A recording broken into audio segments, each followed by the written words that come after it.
There's no doubt that many of us spend our time in the gym pottering around without much structure. Even if you're able to maintain your general fitness or burn off those extra pints you drank over the weekend, are you genuinely progressing? Hello guys and welcome back to our channel. In order to prepare you for workout, whether it's before or after the work, there are a few things you should keep in mind, and today I'm here with a top 10 things to improve your workout. So guys, if you like this kind of content, be sure to like, subscribe and hit the notification bell.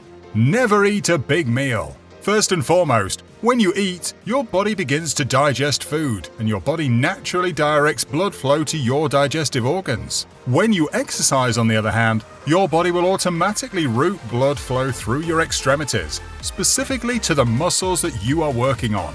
This puts digestion and activity at odds, resulting in both striving for additional blood flow and neither receiving the quantity of blood flow required for optimal digestion or performance. So as the food sits in your stomach, you may feel sluggish, hefty and nauseous, and you may even vomit. But even if you don't, it will detract from your ability to perform at your best. Another reason you should avoid eating a lot right before your workout is that digestion requires a lot of energy, which is why after a big meal at a buffet or at a Thanksgiving dinner, you feel like all you want to do is sleep.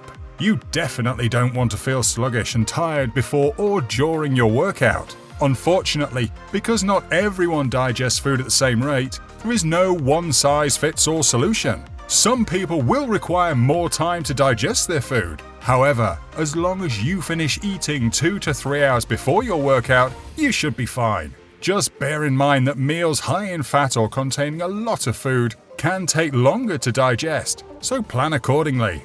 Now, moving on, contrast therapy.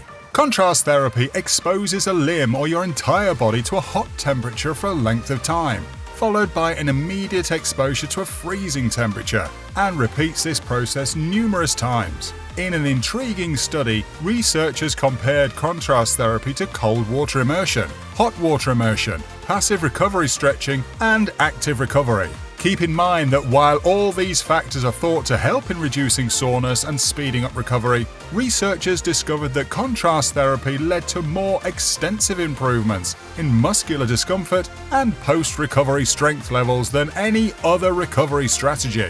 It also reduced muscle inflammation, increased mobility, and greatly enhanced muscle range of motion. This means that contrast therapy, more than any other treatment, can help you recover from exercises faster. Now, the most straightforward approach to execute contrast therapy is for anyone to switch between a very cold and a scorching shower, doing a minute of each for a total of 10 minutes.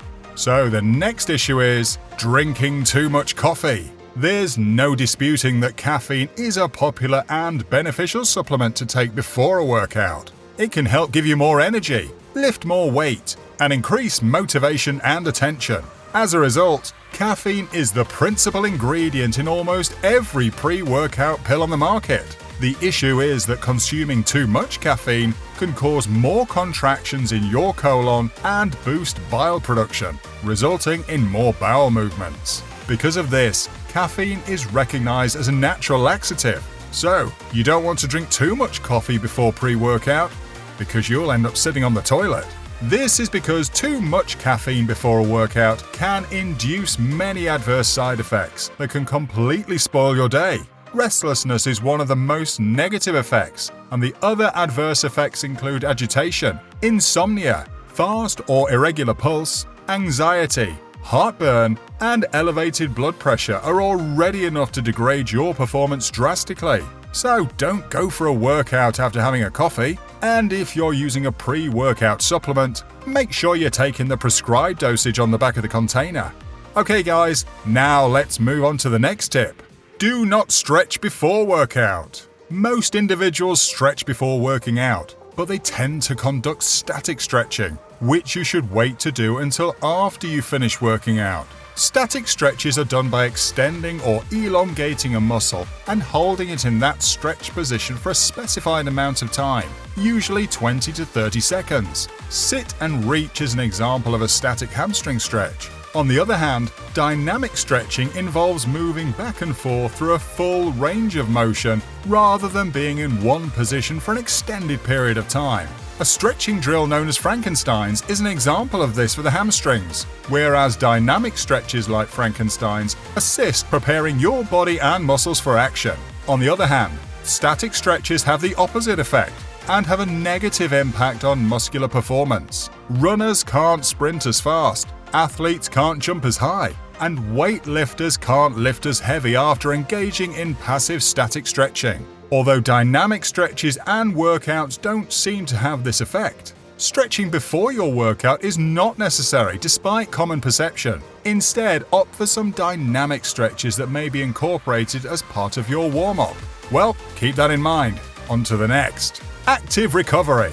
If you're aiming to lessen muscle pain, the next thing I propose is active recovery. While you may not feel like doing anything after your workout, staying active is much better for your overall health and well-being, as well as helping you recover from your gym session faster. Staying active is much better for your overall health and well-being, as well as helping you recover from your gym session faster. We have a number of studies to back this up.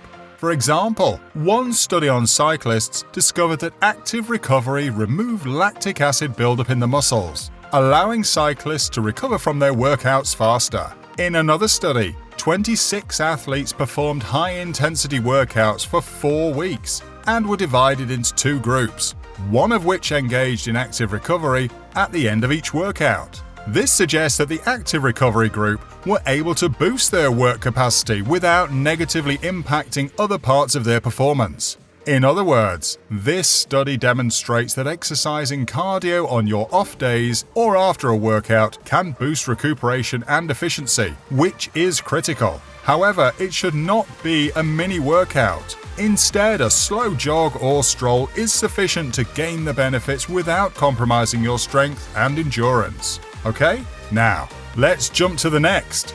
Performing cardio directly before workout. Many individuals use this as a warm-up, but there's a strong possibility it's hurting you more than it's helping. The main reason for this is because it will impair your performance once again, forcing you to either lift lighter weights or lower your reps. This is because glucose in your body is the primary source of energy when you lift weights. When you consume carbohydrates throughout the day, glucose is stored in the form of glycogen in your muscles and liver, and it is released and broken down for energy when your muscles require it. If you do it for more extended periods of time, such as 15 to 30 minutes, it will undoubtedly negatively impact your weightlifting exercises. So keep that in mind and do accordingly.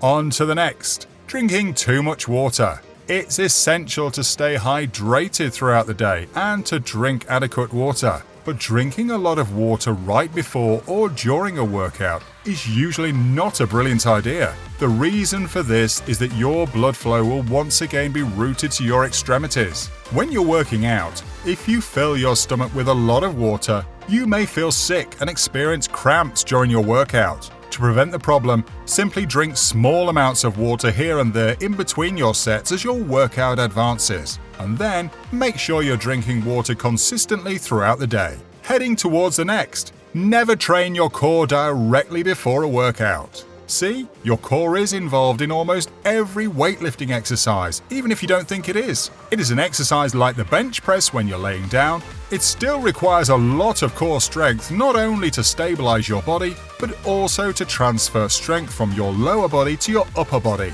So if it's shot, from a rigorous ab workout to even seated or laying down workouts would suffer in terms of performance. There are also plenty of other upper body exercises, such as pull-ups that are highly dependent on core strength, and you may not realize it, but your performance will definitely suffer if you stick pull-ups after abs. Furthermore, when we look at lower body exercises, we not only create performance issues, but we also create safety issues that can easily lead to injury. Now, let's move to the second last tip to improve your workout. Take creatine. Most of you have probably been aware that creatine is fantastic for enhancing strength, power, and muscular growth. Still, most of you will be unaware that creatine also lowers exercise-induced damage and soreness, as demonstrated by a study published in the European Journal of Applied Physiology. As a result, it's an excellent post-workout recovery supplement. Furthermore, research shows that creatine is more helpful for altering body composition and athletic performance when taken after exercise rather than before. Last but not the least, take a shower.